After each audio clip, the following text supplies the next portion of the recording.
ជំរាបសួរពុកម៉ែបងប្អូនរីករាយស្វាគមន៍មកកាន់ Channel របស់ខ្ញុំថ្ងៃនេះខ្ញុំមានមុខម្ហូបថ្មីសម្រាប់យកមកចែកជូនពុកម៉ែបងប្អូនទាំងអស់គ្នាទស្សនាពីរបៀបធ្វើ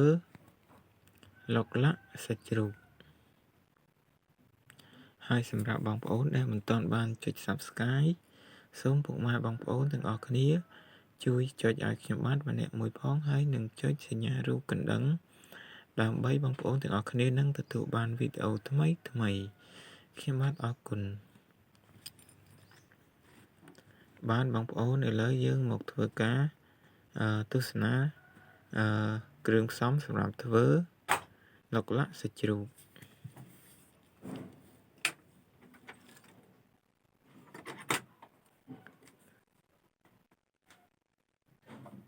ហើយនេះបងប្អូនជាគ្រឿងផ្សំសម្រាប់ធ្វើឥឡូវយើងមកមើលគ្រឿងផ្សំនីមួយនេះដែរជាបន្លែរបស់យើងបងប្អូនហើយចំណែកនេះមានដូចជាទឹកត្រី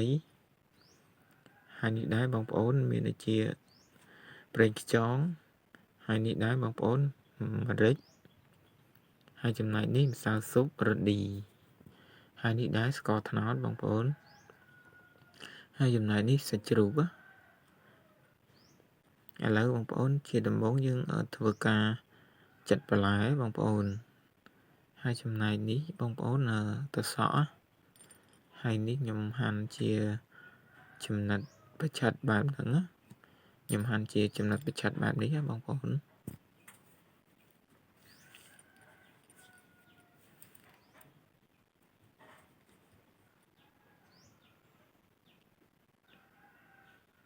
ហើយនេះដែរបងប្អូនខ្ញុំបានធ្វើការចាត់រួចហើយខ្ញុំយកដាក់ចានបងប្អូនទុកមួយឡែកសិនហើយជាបន្តទៀតខ្ញុំមានដូចជាការ៉ុតណាបងប្អូនហើយនេះបងប្អូនខ្ញុំមានដូចជាការ៉ុត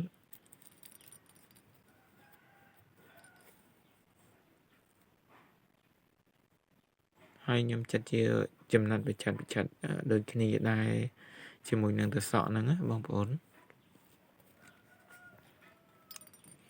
ឥឡូវខ្ញុំបានធ្វើការចាត់រួចហើយខ្ញុំដាក់ក្នុងចាននេះទុកជាមួយគ្នាហើយ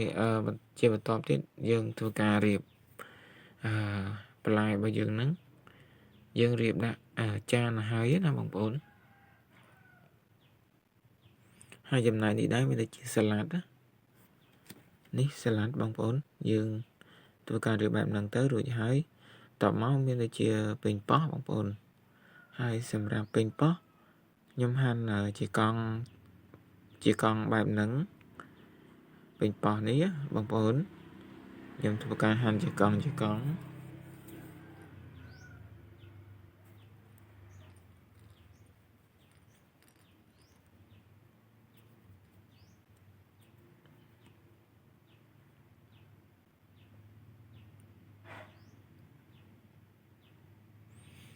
ហើយយើងធ្វើការហាន់បែបហ្នឹងទៅរួចហើយបងប្អូនយើងយកដាក់ទុកមួយឡែកសិនឥឡូវយើងធ្វើការយកមករៀបដាក់ក្នុងចានរបស់យើងហ្នឹងទុកឲ្យហើយណាបងប្អូនដល់ពេលយើងធ្វើការឆាសាច់រួចយើងដួសដាក់តែម្ដងហើយនេះខ្ញុំបានធ្វើការរៀបចំរួចហើយបន្តមកខ្ញុំធ្វើការចិតខ្ទឹមបារាំងបងប្អូននេះខ្ញុំពុះជា2រួចហើយខ្ញុំធ្វើការចិតសម្បកចិតអីហ្នឹងចេញឲ្យបានស្អាតចឹងណាបងប្អូននេះបងប្អូនធ្វើការហែកសម្បកនេះចេញឲ្យស្អាតមកហើយបន្តមកយើងធ្វើការចិតជាចំណិតយើងធ្វើការចិតជាចំណិតអញ្ចឹងទៅបងប្អូននេះខ្ញុំធ្វើការចិត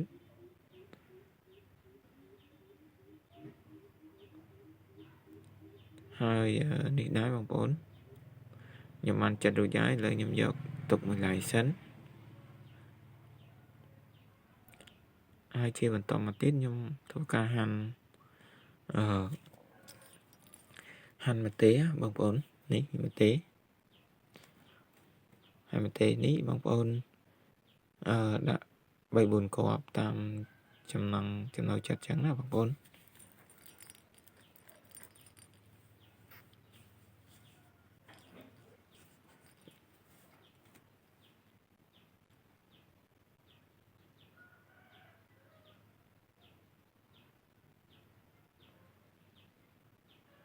ហើយនេះដែរបងប្អូនខ្ញុំបានធ្វើការហាន់រួចហើយឥឡូវខ្ញុំយកទុកមួយឡែកសិនហើយជាបន្តទៀតខ្ញុំធ្វើការ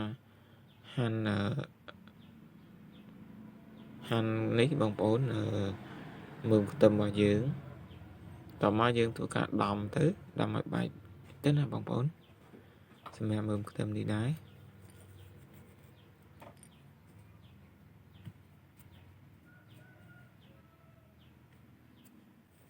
ហើយយើងធ្វើការច្រាំឲ្យម៉ត់ទៅមើមខ្ទឹមនេះបងប្អូនយើងធ្វើការច្រាំឲ្យម៉ត់រួចហើយយើងយកទុកមួយឡែកសិនណាបងប្អូនហើយបន្តមកទៀតមានដូចជាស្លឹកខ្ទឹមហើយចំណែកគល់ខ្ទឹមនេះយើងហាន់ទុកមួយគ្នានឹងមកបងប្អូនដើម្បីទុកឆាហើយចំណែកផ្នែកខាងស្លឹកនេះដែរយើងធ្វើការចាត់ហាន់វាទៅបងប្អូនយើងធ្វើការហាន់ខ្លីៗបែបហ្នឹងមកដើម្បីយើងទុកដាក់រយពីលើក្នុងឆារបស់យើងហ្នឹង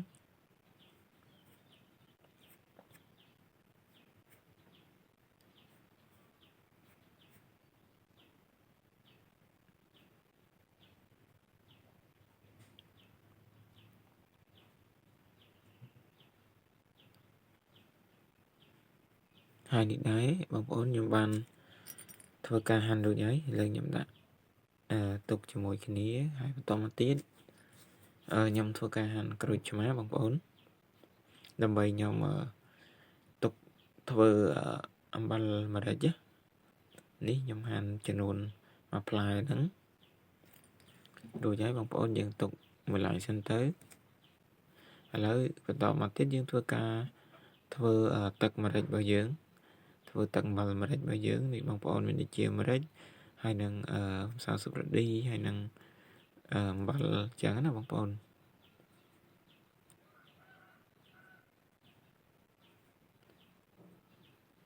ហើយនេះដែរស្ករសបងប្អូន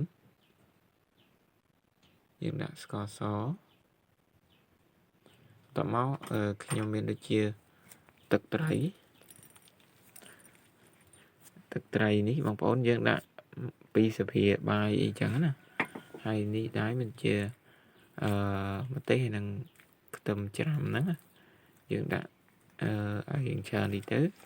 តាមចំណូលចិត្តណាបងប្អូនតែខ្ញុំដាក់ប៉ុណ្ណឹង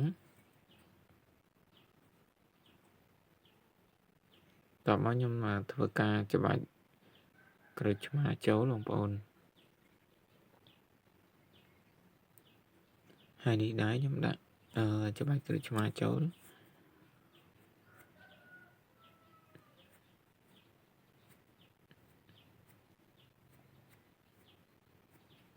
ហើយសម្រាប់អំបិលម្រេចនេះយើងដាក់ឲ្យវារាងរាវបន្តិចបងប្អូនទៅបានឆ្ងាញ់នេះយើងកូរធ្វើការកូរឲ្យចូលគ្រឿងសព្វទៅ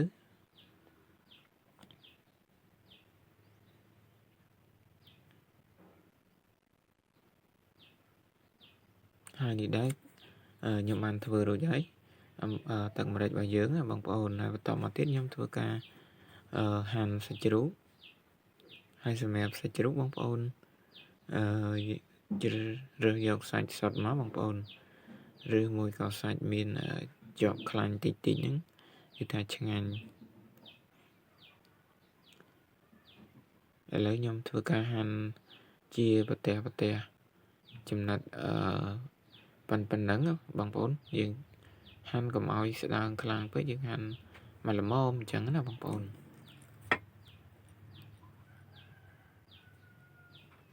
ហើយសាច់ជ្រូកបងប្អូន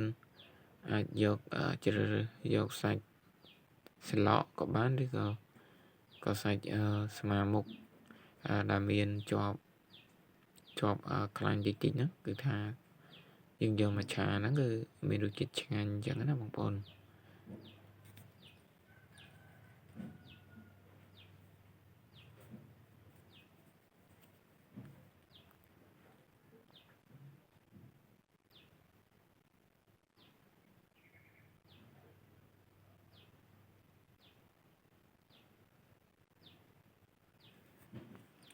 ហើយនេះដែរបងប្អូនខ្ញុំបានធ្វើការហាន់រួចហើយឥឡូវយើងយកទុកមួយឡែកសិនឥឡូវជាបន្ទាប់យើងធ្វើការមករៀបចំដាក់ខ្ទះមកដើម្បីចាក់ប្រេងឆាចូលដើម្បីឆាតែម្ដងឥឡូវយើងធ្វើការដាក់ខ្ទឹមសរបស់យើងចូលមកបងប្អូនដើម្បីធ្វើការបំពងអញ្ចឹងណា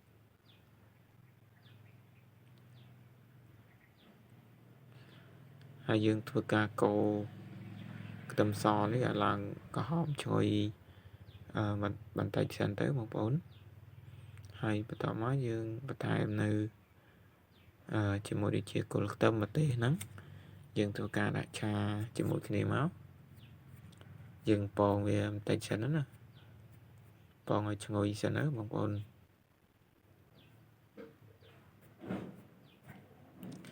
តបមកយើងធ្វើការដាក់សាច់របស់យើងចូលតែម្ដង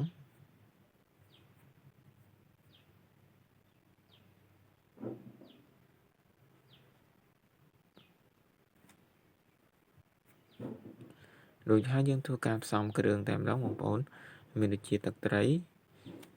ហើយចំណែកនេះដែរបងប្អូនប្រេងខ្យង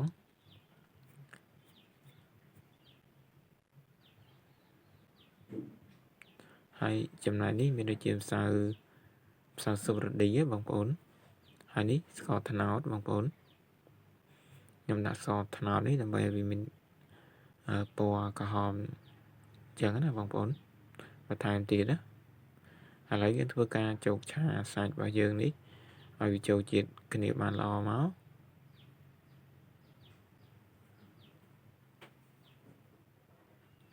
ហើយកន្លែងនេះដែរបងប្អូនអាចបន្ថែមនៅដូចជាទឹកម្ទេសអីចឹងណាបើសិនយើងបន្ថែមទឹកម្ទេសទៀតក៏បានដែរចឹងណាបងប្អូន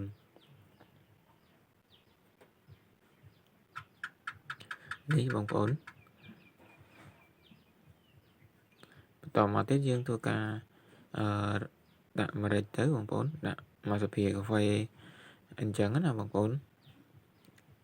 យើងដាក់មកសភាកាហ្វេទៅម្រេចណាហើយយើងធ្វើការកូរឲ្យចូលជាតិគ្នាទៅបងប្អូនយើងចូលឆាចូលគ្នាទៅណាតមកមានដូចជាខ្ទឹមបារាំងបងប្អូនហើយយើងធ្វើការចោកឆាទៅ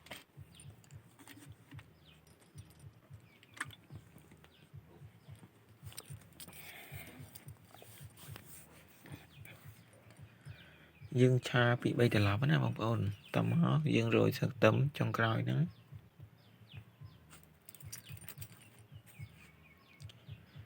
ហើយយើងធ្វើការឆាមកត្រឡប់ទៅបានហើយបងប្អូនឥឡូវយើងបានឆាឆ្អិនហើយយើងធ្វើការដួសដាក់ចានតែម្ដងនេះគឺថាឆាឡុកឡាក់របស់យើងគឺថាបានឆ្អិនហើយបងប្អូន